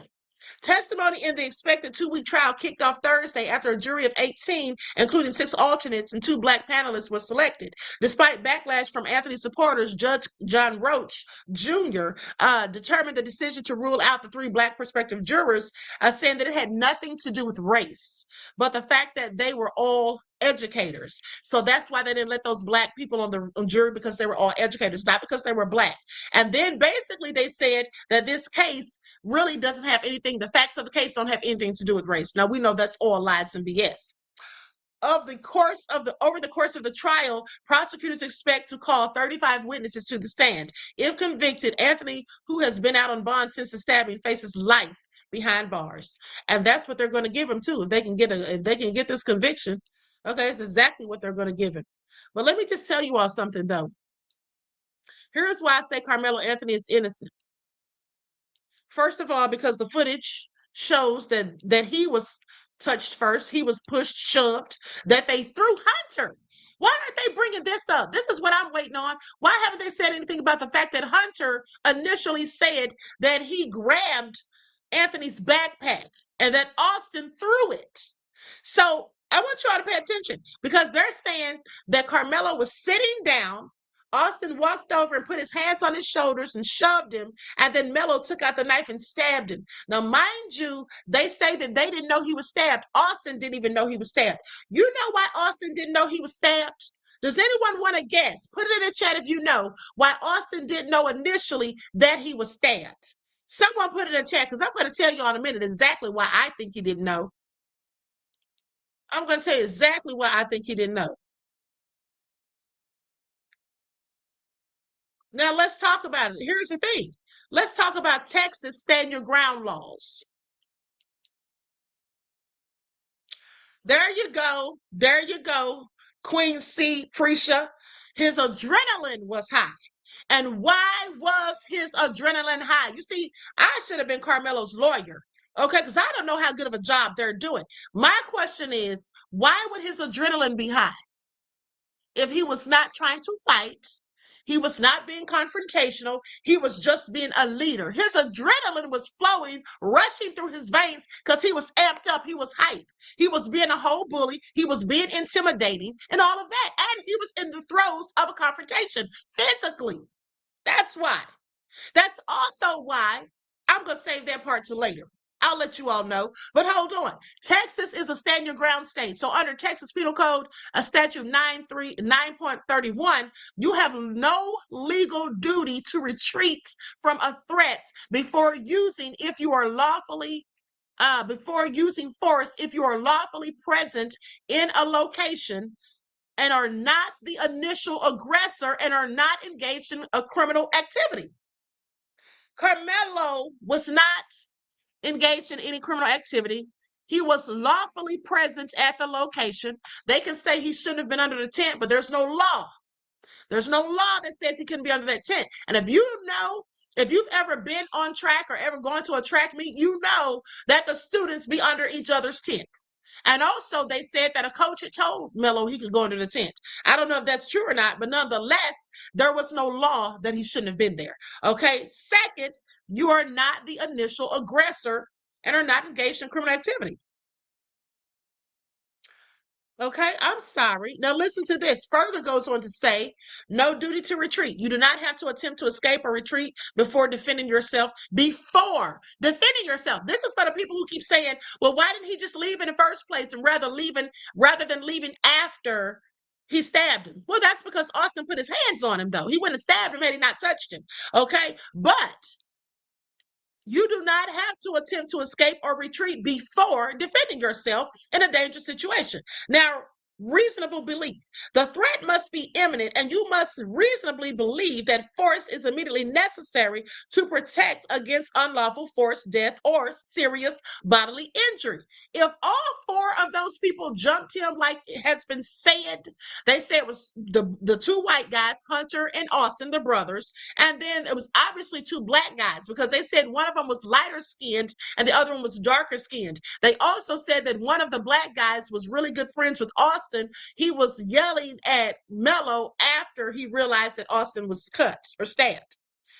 Proportionality. The level of force you use must be proportionate to the threat you are facing. Deadly force is only justified if you reasonably fear imminent death or serious bodily injury. Now, that would have to go to the state of mind he was in. If you're being attacked by four different people, are you afraid for your life? Are you afraid that you're in imminent danger? That would be up to the person, their mindset. Okay. So I just feel like this is absolutely self-defense. In fact, I know it is. Okay. Now, with that all being said, let's go to this attorney that was on Fox News, because here's what he had to say. Likes up, everyone, please like and share it. Thank you in advance.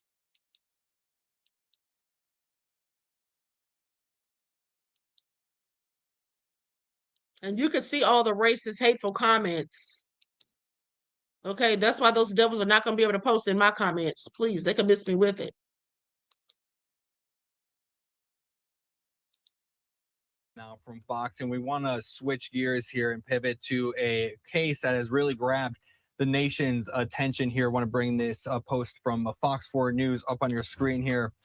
This says, opening statements began Thursday in the murder trial of Frisco ISD students Karmelo Anthony after a jury with no black members was finalized following a contested selection process.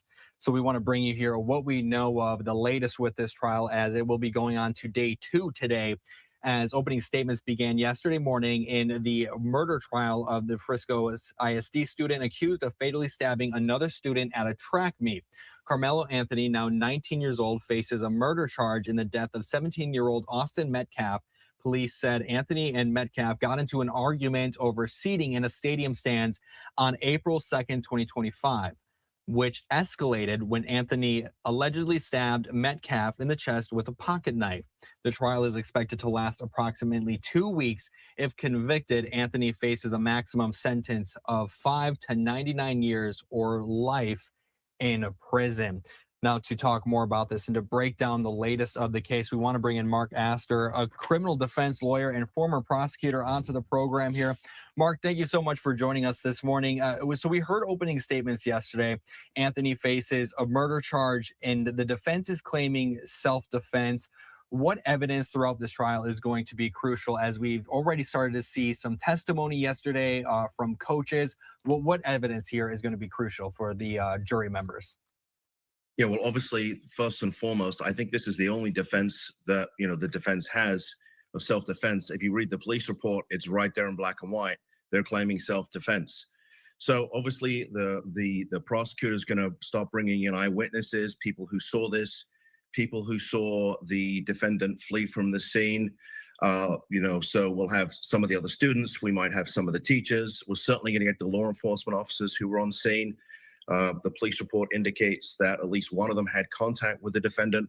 Another one also found the alleged murder weapon. So those are the kinds of things that are going to be brought out. Obviously, if there's some surveillance video, that's going to be coming in too. So that's the state's case. Civilians, law enforcement, any surveillance videos, and probably maybe even somebody from the medical examiner's office to talk about the actual cause of death.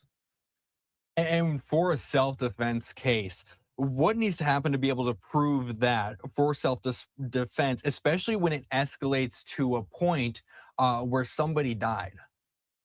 Well, I think from the defense perspective, they're going to have to establish that the force that was used was reasonable under the circumstances. And they're going to have to say, look, our client faced potentially a deadly force or even something where he could be subjected to, serious bodily injury. So he had no choice. He was outnumbered. The victim was larger than him. There were lots of people in the room, and he felt as if he had no choice but to use deadly force in order to protect himself. Surveillance video.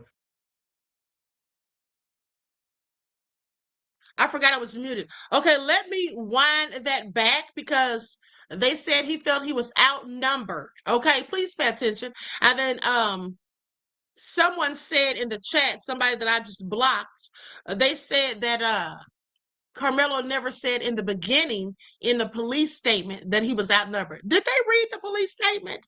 Because I'm pretty sure he did say that, but let's continue. That's going to be coming in too. So that's the state's case. Civilians, law enforcement, any surveillance videos, and probably maybe even somebody from the medical examiner's office to talk about the actual cause of death. And for a self-defense case, what needs to happen to be able to prove that for self-defense, especially when it escalates to a point where somebody died? Well, I think from the defense perspective, they're going to have to establish that the force that was used was reasonable under the circumstances. And they're going to have to say, look, our client faced potentially a deadly force or even something where he could be subjected to, serious bodily injury. So he had no choice. He was outnumbered. The victim was larger than him. There were lots of people in the room, and he felt as if he had no choice but to use deadly force in order to protect himself. The problem with that is that the defendant he went into the area where the victim was to be found. He allegedly had that knife with him when he went in. He dared the victim to touch him, to push him. And the argument's going to be from the prosecutor's side is that he provoked it. He went in there looking for a fight. He dared the victim to do this, and he did. And he was ready and prepared for this. He took a knife to a fist fight. That's not a fair fight. And you can't provoke a situation and then say, not my fault. I was acting in self-defense. And that's the dichotomy the jury's going to have to unpack in this case. And then I also wanted to touch on the location of this as well, and where this happened, as we've heard from some testimony Now, let me say this. What he said may make sense, but at the end of the day, if there's more than one person, okay, you absolutely can defend yourself. Please pay attention. Now, he's acting like it's just so cut and dry because this is a narrative they're putting out there that Austin just touched him, like just shoved him, and then he stabbed him. But that's not what happened.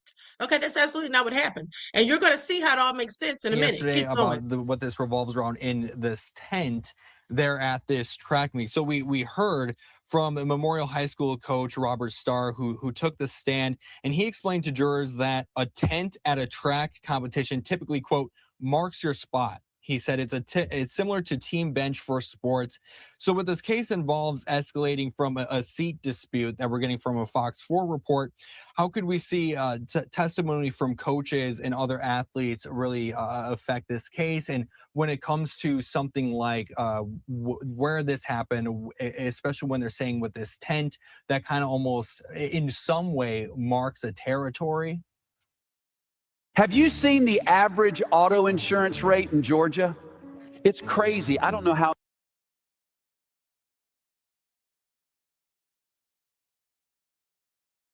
You got to remember, we have two high schools that are potential rivals, and you've got the defendants going into the victim space. That tent area it's almost like it's a little bit of a house, right? You know, this is our home. You don't come into our home. And if you do, we have a right to protect that space. And according to the police report, the victim in the case said, hey, you shouldn't be here. You need to leave, right? This is our space. Go to yours. And that's when, you know, this incident started to escalate because the defendant didn't want to leave. And now jurors were also shown grainy surveillance video of what happened. It's from a camera across the field. It says software allows the shots to be zoomed in, but it becomes grainy. So the video shows a person who the state said is Attny entering the tent from behind, and also saying a few minutes later, there are quick movements. Prosecutors said that was Metcalf pushing Attny, trying to get him out of the tent. A few seconds later, Attny exits the tent. This is according to Fox 4 Dallas reporting. So when we talk about the surveillance video, how crucial is that going to be? And especially when they're talking about grainy surveillance video, how can the jurors take that in, especially if the video is grainy and it could maybe be hard to identify certain people there? Yeah, so look, obviously a picture tells 1,000 words, but at the end of the day, the defense isn't arguing you got the wrong person. So does the video really matter that much? Are they going to say, well, this isn't our guy. You can't tell us that this is our client. Look at the grainy quality of the video. I don't think they'll make that argument because it doesn't make sense. Either he acted in self-defense, which means they're not denying that he stabbed the victim, or they're going to say, you got the wrong guy. You arrested the wrong person. That's not their defense. So Now pay attention because he's also going to say that the prosecution effed up. Basically, they messed up, and that even if he's convicted, he could get out on appeal. Okay, he could win an appeal. So let's get into it.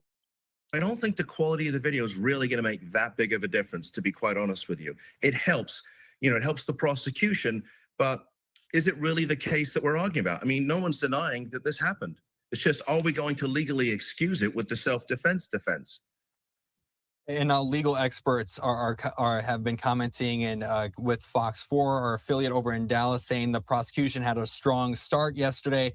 When looking at criminal cases like this, is that typical for a prosecution to really come out swinging at first and then the defense really plays their part later on in the trial? How does the structure really work when it comes to criminal cases here like this? Yeah, so part of the jury selection process is going to be, especially from the defense perspective, is to make sure that we exclude any jurors who don't believe in the presumption of innocence. But the fact, when I did defense work, when you've got a client who's sitting there, the jurors are saying to themselves, hold on a second, he must have done something, otherwise he wouldn't have been arrested. We wouldn't be here. So, as a defense lawyer, you're already behind the 8 ball, even with the constitutional presumption of innocence. And so as a defense lawyer, you kind of have to overcome that. So that's a problem for the defense. And honestly, I think the prosecution has a great case here. Attention homeowners, I'm looking to buy a few more properties this month, and I don't care what condition they're in. They really do. And then I wanted to talk about that jury selection, as well as there's been some controversy about that, as well as there being no black jury members on this trial. So can you explain to me the controversy behind that and how important jury selection is to a case? Can it really define its outcome here? Yeah, jury selection is everything. If you can get the right jurors for your, who are hopefully going to see the case your way as a prosecutor, you're golden. But don't forget, you need 12 people on that jury who are going to find that you met your burden of proof. As the defense, I only need one person to say, hold on a second, this was a self-defense case, and my client potentially gets an acquittal. So there's the dichotomy in the jury selection. Now, the jury is supposed to reflect the community. It's supposed to be a jury of the defendant's peers. And I think from the defense perspective, they potentially have a get out of jail free card here. And as a prosecutor, as a former prosecutor, I cannot believe the prosecution actually made this mistake to exclude all of the African-American jurors, knowing you had an African-American defendant, knowing that you had a bunch of people outside the courthouse who feel that they're not, that their community, the African-American community, is not going to get a fair trial, I think is a big mistake. You got to remember, as a prosecutor, you're not there just to convict. Your job is to make sure that the defendant gets a fair trial. And I honestly think if there's a conviction here, I think the appellate court is going to take a very hard look at this and potentially reverse this. This is a serious mistake by the prosecution. And jury selection. Do you all hear this? He said if there is a conviction, he believes the appellate court will overturn it, because this is a serious mistake by them. No black people at all, not a one. Please miss me with it. They have nothing but white folk, Middle Easterns, and Southeast Asians. No black people at all. Election is one of the ways that an appellate court will reverse a conviction. So we'll have to see how this plays out. But if I was a prosecutor, I would never have done this. It's a mistake, and I think this is going to come back and haunt them. And that you actually took the next question right from me. If we could see an appeal from this, because maybe he doesn't feel that he is represented by his peers. Yeah, I mean, how can he? I mean, he's an African-American young man in an African-American community, and he has no African-American jurors to decide his fate. How can that possibly be fair? Now, to the prosecution's point, I'm sure when the judge said, why are you striking this person? I think what they said was, we don't want any teachers on the panel, right? And when you do that once, okay, sounds okay. When you do it twice, maybe. But you start doing it 3 times and 4 times, you're like, hold on a second, there's a pattern here. And it's the pattern of striking those African-American jurors that I think is going to come back and bite the prosecution, in the proverbial backside. I really do. And I think the appellate court's going to find a problem with this. And there was, I'm reading some of these other articles when it comes to these jury selection and how this was done throughout this case, as well as says, this is according to TMZ, saying one potential juror reportedly said, I don't think I can make a decision about somebody so young. One mistake, one argument, one conflict. You can't say he's a bad person, end quote. Another prospective juror raised eyebrows after admitting, quote, I don't know if I feel right putting a brother in jail, end quote, when asked about finding a black defendant guilty of murder. This is coming from a report from TMZ. So what are the challenges here when it does come to the prosecution, when it does come to, what are those questions that they're asking potential jurors and making sure that it is a jury selected, that the defendant does feel represented by their peers? Well, I think from the prosecution's perspective, they're going to ask those questions. How do you feel about the fact that, this young man is African-American? How do you feel about the fact he's so young and potentially has his whole life in front of him? If we prove our case, are you going to be able to vote to convict him? And so that's part of the prosecution's, responsibility. But you got to remember, when it comes to jury selection, it's not really jury selection, it's jury elimination. We're not picking jurors, we're just getting rid of the ones that we think aren't going to vote for us. And so that's what's happening. They're just striking these jurors one after the other. And whoever's left, that's your jury. So they're just really trying to make sure to nitpick with these potential jurors that, from a state perspective, are they going to vote for us? Are they going to help us to win the case? And obviously from the defense perspective, they're going to say, hold on a second, how can you possibly say that you can be fair if nobody on the panel reflects the skin color of our client or even the community for that fact. So, I mean, there's a real problem here. And I do want to bring in this X post here coming from the New York Post. This says jury selection in Karmelo Anthony murder case delivers major blow to defense as trial begins. So we're reading here that the New York Post says it's a major blow to the defense. But just like what we were saying in our conversation, this could actually work against the prosecution. Yep. Yeah, I think it's a get out of jail free card. And look, it wasn't that long ago that we were electing and re-electing an African American president. So it's not beyond the realm of possibility that this jury could vote to acquit this defendant. But if they don't, I think the appellate court's going to say there's a problem here. And you know, there's two areas that are very susceptible to reversal. One is jury selection, and the other one is the jury instructions. Obviously, we haven't gotten to the jury instructions just yet. We will do at the end of the case. But right out of the gate, I think the prosecution has made a fundamental error by not protecting the record and making sure that this young man got a fair jury and a jury of his peers. This is a mistake by the prosecution. I'm frankly shocked that an experienced prosecutor would do this, but here we are. So we'll have to see how this plays out. I got one challenge for you. Try whisper flow one time, and I promise you'll understand why I. So with that all been said, there's no excuse for them not having any black members on the jury.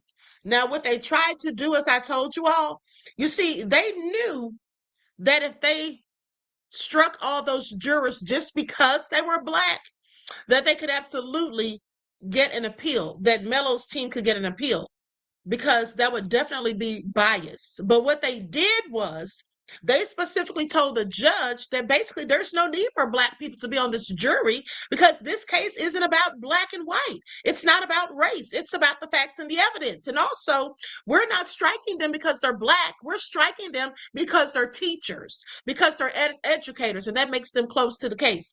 No, it doesn't. That was just a convenient excuse. You see, it should not have mattered what their occupation was, because whether they were teachers or not, they didn't work at Karmelo School or Austin School. So why was it a problem? Okay, that was just a little trick that they tried to use.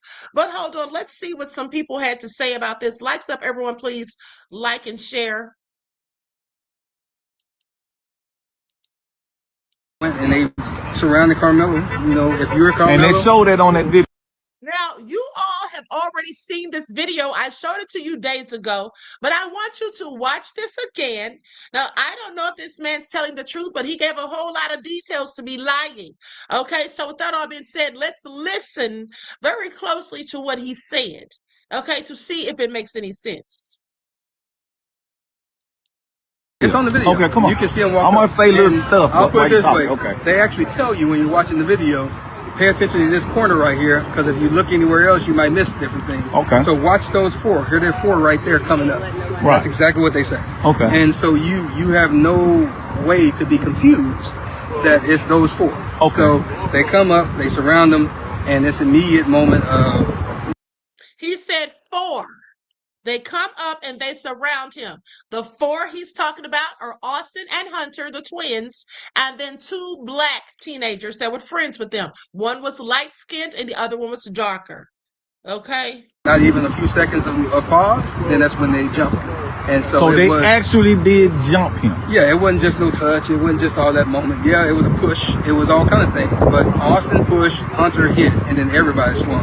But at the same time, So it's more than the twins that got some licks on. All four. So it showed that in the video. Yes, in the video. So again, you got Hunter and Austin standing in the middle. Okay. And you have the light bright boy here, and you have the darker boy here. Okay. I think that's what I remember. So I have to go back. Okay, Reggie Webster says, who is he and why let him see the video? Because he was in the courtroom. Okay, he was in the courtroom. Everyone in the courtroom obviously saw the video. That's what they have been reporting, that everyone in the courtroom was able to see the video. I think about it, but that's where they were. One was going up and down while they were talking, and kind of pushing or whatever he was doing. Austin and Hunter was in front. So where they're talking about grabbing bags, Hunter actually said that I grabbed his bag. Right. And then later on, he said that that Austin threw the bag. Okay. Jeff also said the same thing. And so that's them both antagonizing. And we know under Texas law, I just have the fear that you're about to do something to me and you can get up out of here. Yeah, so you don't have to touch me. But at that point, he still stood there and stopped there. And whatever they say alleged was said, you don't know that until they get to it here. But once they did that, they start hitting him. Karmelo actually was able to back out and try to get away. So he was. Hold on. Peter says, would the blacks be this mad about Karmelo getting prosecuted if Austin was black? Methinks not. Well, would the white people be so mad? Because this works both ways, beloved. Let me ask you this. Would the white people be so mad if Austin were black and Karmelo killed him? Or would they be so mad, or would they still have the same amount of, saying, oh, it's not self-defense if Karmelo was white and Austin were the one, or not even if Karmelo's still black, but if Austin were the one who killed Karmelo, would y'all still be saying that it wasn't self-defense? I'm sure you wouldn't, because y'all are the same ones saying that Chud the Builder acted in self-defense when he clearly provoked that man and then pulled out a gun. Okay, so please pay attention. But let's continue. Actually trying to get away the first time. Austin grabbed him, and you can see his hoodie coming out like this, and they brought him back in. Okay. And when they brought him back in, that's when you can see Austin put him in a headlock. You can see that all the rest of them are still hitting. That must be when the poke happened, because he was able to get out again. He backed out. He looked to the right. That's where the other little kid was filming, because they got some cell phone footage too. But that's where he was filming. He looked directly at him in his camera, and then he went this way to the left. He went down. He fell. And that's when they realized he was gone, because they were still punching. And when he fell, that's when they all turned around. They started chasing him. Austin tried to go chase him too, but he grabbed his chest. I guess he realized that something happened to him. And that's when he went down a little bit and he fell down. But Now, let me just tell you all something, why this man's story makes sense to me. Again, I don't know if he's telling the truth or not, but I believe it, because here's why. Pay attention to how he says there were 4 of them involved in the scuffle, whatever you want to call it. And then after Melo took off after stabbing Austin, nobody even knew that he was stabbed. One of the witnesses even said on the stand, I didn't see him get stabbed. Now, here's the thing. Pay attention. So they say, another witness said that Melo was sitting down. He never stood up. He had his bag on his lap. He had his hand in the bag. Okay, saying, don't touch me, or touch me and see what happens. And that Austin said, you ain't got nothing in that bag. And then touched him, like grabbed him up or whatever. Okay, Austin or Karmelo supposedly pulled out the knife and stabbed him. That should be easy to see. If that's all that happened, pay attention. If that's all that happened, you have to pay attention to the details, because that's where the devil always is. Okay, the devil is always in the details. So if you're sitting there, someone steps in front of you telling you to leave, they put their hands on your shoulders, you have your hand in a bag, the first thing everybody should be focused on is, if you have your hand in the bag, do you pull out something, right? Because you've already made it appear that you have something in that bag.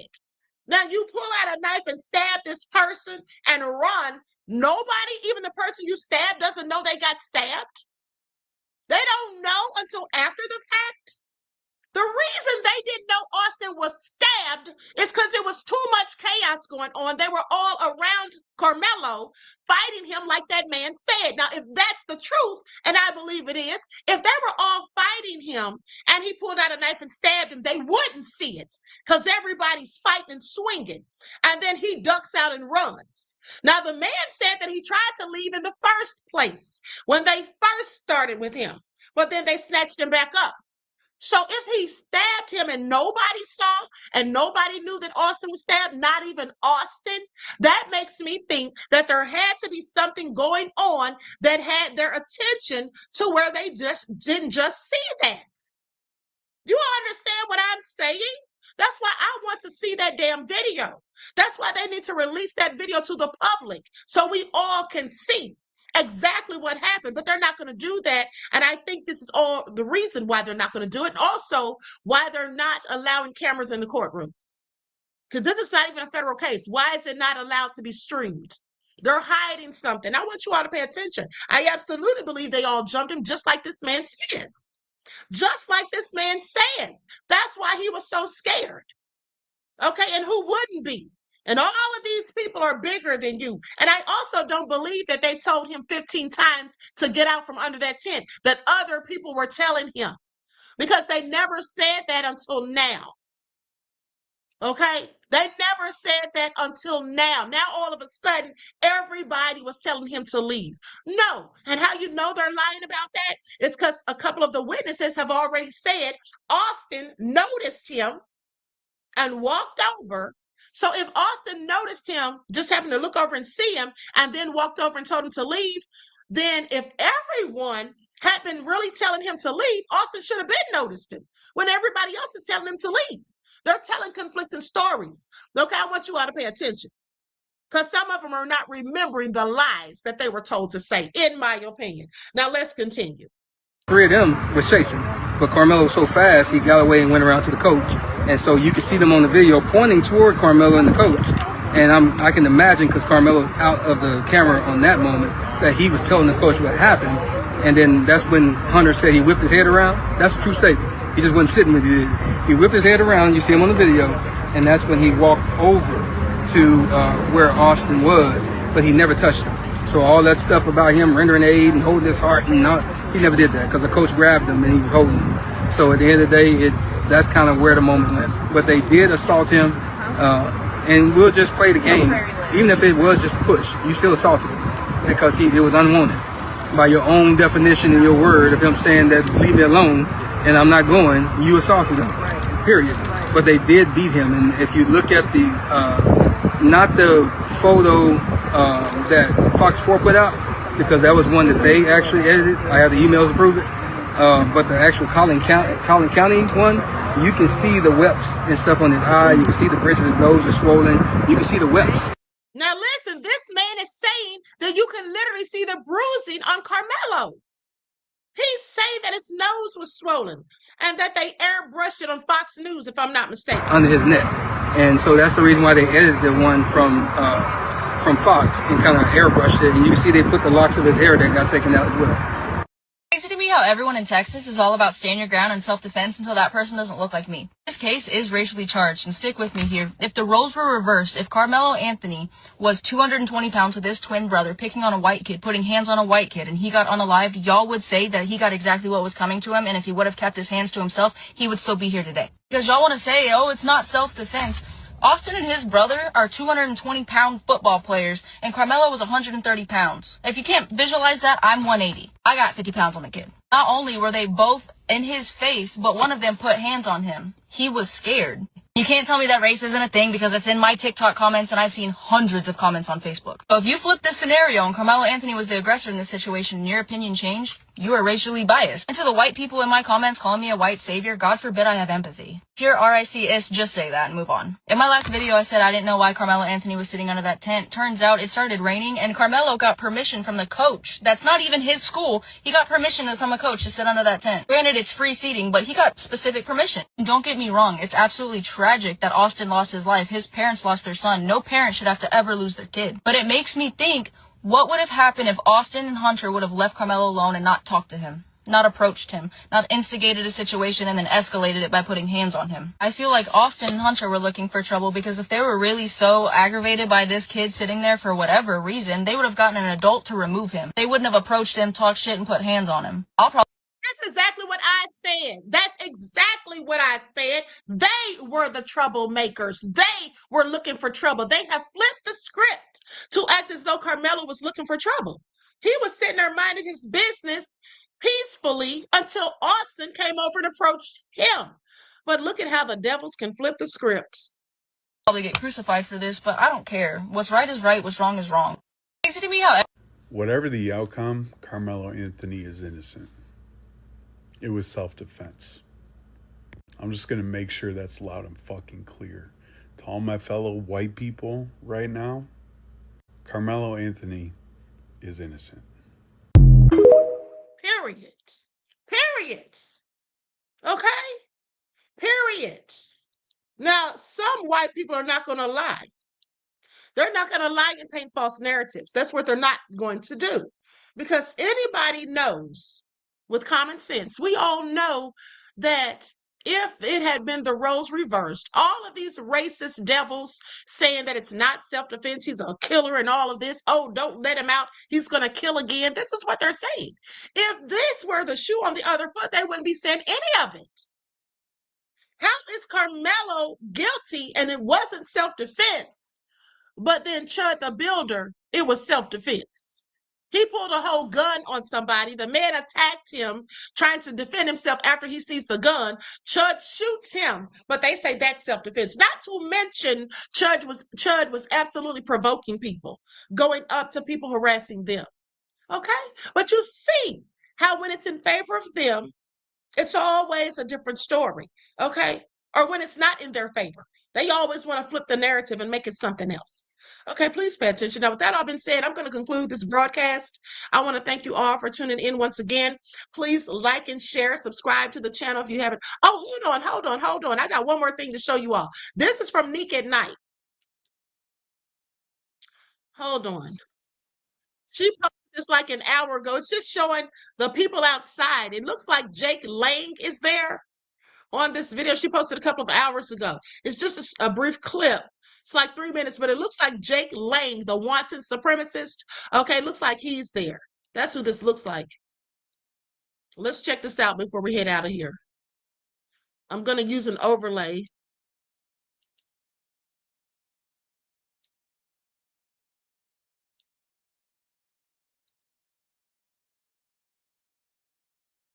From a tree outside this courthouse. Karmelo Anthony should be hanging from a tree. He wants to reestablish race relations in this country so that we can get along. Tensions were high today for the Karmelo Anthony case, who is on trial for the alleged unaliving of Austin Metcalf. We love our black youth. They deserve protection too. So, excuse me if I use colorful language like Karmelo Anthony needs to be swinging from a tree. Our people are being hunted by your people. It's the Do you hear the victim mentality? He's saying that his people are being hunted by our people and Karmelo needs to be swinging from a tree.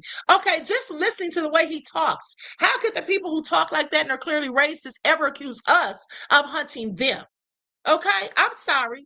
That's why we don't have to hunt them. They're everywhere, literally. So why we have to hunt them? That's for number one. Do we see them hanging from trees? No, we don't. Okay, do we have hate groups? No, we don't. But I want you all to pay attention. This is what devils do. Other way around, because for years and years and centuries, white people have killed black people. Do you deny that? Like to have hung black people in trees, like you said, have enslaved black people, have mass incarcerated black people. I think it's victim culture. I think it's victim culture. And now he's accusing the black man of having victim culture when he just played the victim and said that our people are hunting his people. Okay, just listen to it. These racist people are always idiots. I don't care if they went to Harvard and graduated. Racist people are always the biggest idiots because they do not use critical thinking skills or logic, and they're not rational at all. Okay, let's continue. There's too much. You crack-ass motherfucker. You barely made it to the... You got 1 foot in the grave and 1 on a banana peel. I'm going to push you if I get close enough. Many supporters from each side showed up and gave their side of the story.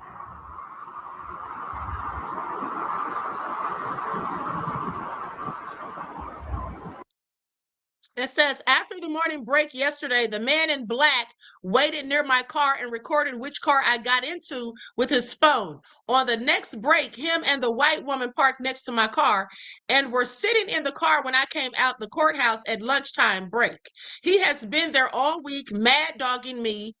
And yesterday was the first day I noticed him flaunting his firearm.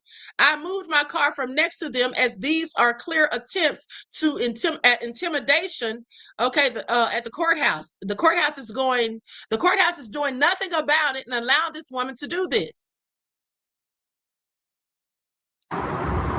Karmelo Anthony should be swinging from a tree outside this courthouse. Karmelo Anthony should be hanging from a tree. He wants to reestablish race relations in this country so that we can get along. Tensions were high today for the Karmelo Anthony case, who is...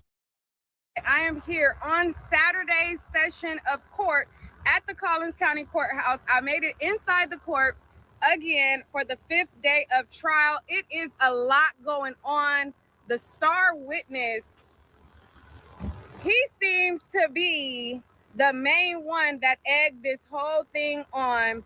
We are going to get into it right now. I didn't really get much sleep yesterday.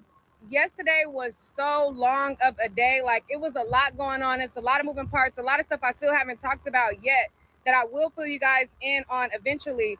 But there have been safety concerns, and I just wanted to make sure y'all are aware of individuals who are trying to specifically target anybody Black out here. They have made me the target, as my coverage has been getting a lot of attention, and tried to, zero in to target me. But as I always cover cases, I am a professional. We are not engaging, I warned one girl, like, girl, watch what you say, because the allegation will be made or whatever. And then the girls tried to speak, or like us have an exchange. I politely and turned. You get nothing out of me. Like, you individually gets nothing. Like, no word, no engagement. There will be no back and forth between us. So since I have not been speaking directly to her or saying anything to her, now she's like escalating things. She's trying to, post me, and it's crazy. Like, these people out here it's the next level. Okay. Other than that, I got so much to tell y'all about the case, so much to tell y'all about what the testimony is. I didn't do like a full live yesterday. I got a full live of notes from yesterday and today. I've been in the court every single day to fill y'all in on this.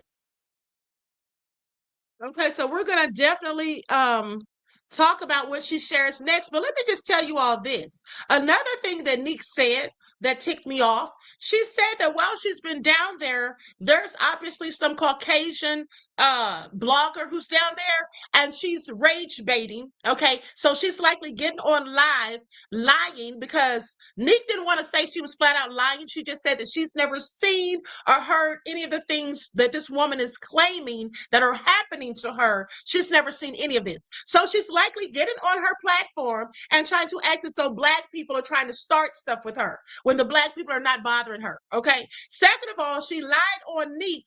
Okay.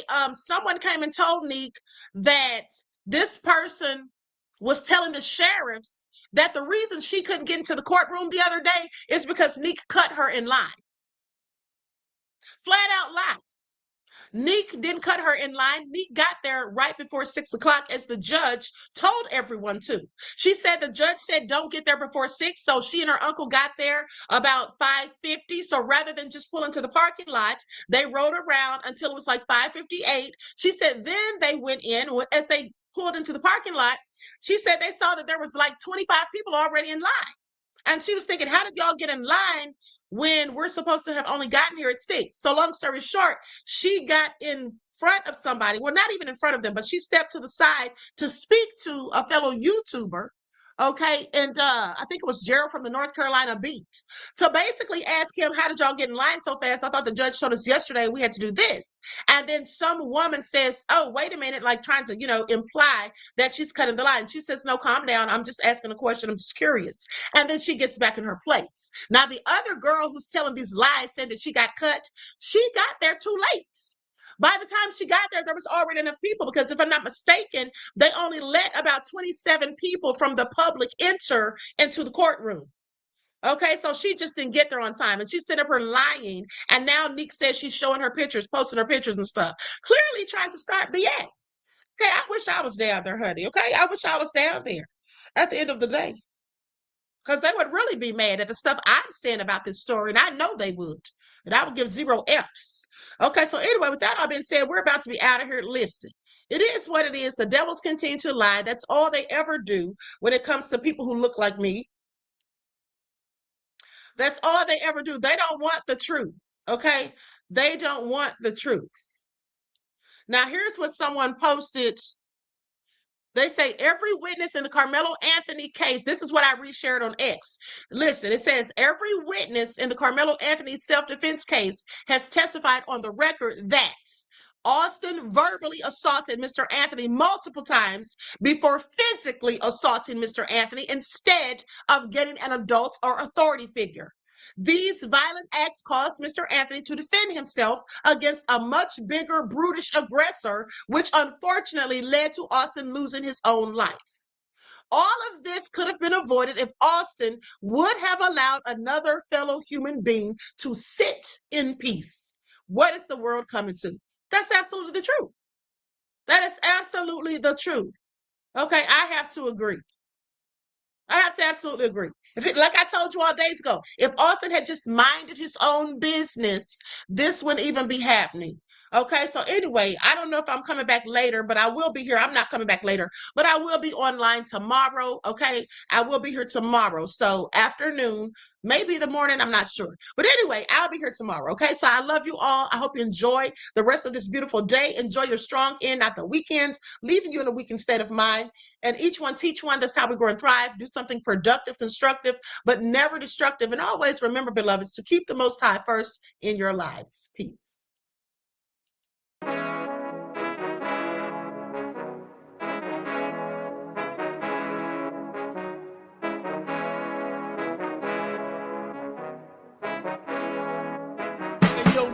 Hit him with that flavor. All in my skin, God all in my blood. Kings all in my circle, you touch one of mine and you're done. They show no love for the queen, why you hating on me? Is it cause I'm free and I got Malcolm X in my jeans? I got dreams like King Luther, shed blood like Kunsa. You ain't helping my people, I ain't got nothing to say to ya. I want all the smoke like hookah. Talking reparations, America won't be great until they give us compensation. I'm like, I'm the hottest right now. See a bunch of lames out here trying to jock on my style. They be doing too much. I'm the queen, it's too easy. It's like they all at Popeyes, how they be talking so greasy. I just sit back and laugh while these haters get madder. So nefarious how they don't want my pockets with cheddar. I tell them they can do better. These snakes in the grass can leave a bite on your ass, cause y'all be trusting too fast. I got my foot on the gas, other one on they necks. Dropping receipts on haters, you better show some respect. I'm never facing regrets, we only facing the threats. Running through every challenge like a relay, break no sweat. It's a cold game, so I got that blanket with me. Now that my people awaken, ain't no going to sleep. I do not play by my piece, this time I'm playing for keeps. You talking slick, but when I see you like them ends, we gon' meet. And I got gold all in my skin, God all in my blood. Kings all in my circle, you touch one of mine and you done. They show no love for the queen, why they hating on me? Is it cause I'm free and I got Malcolm X in my jeans and I got gold all in my skin, God all in my blood. Kings all in my circle, you touch one of mine and you done. They show no love for the queen,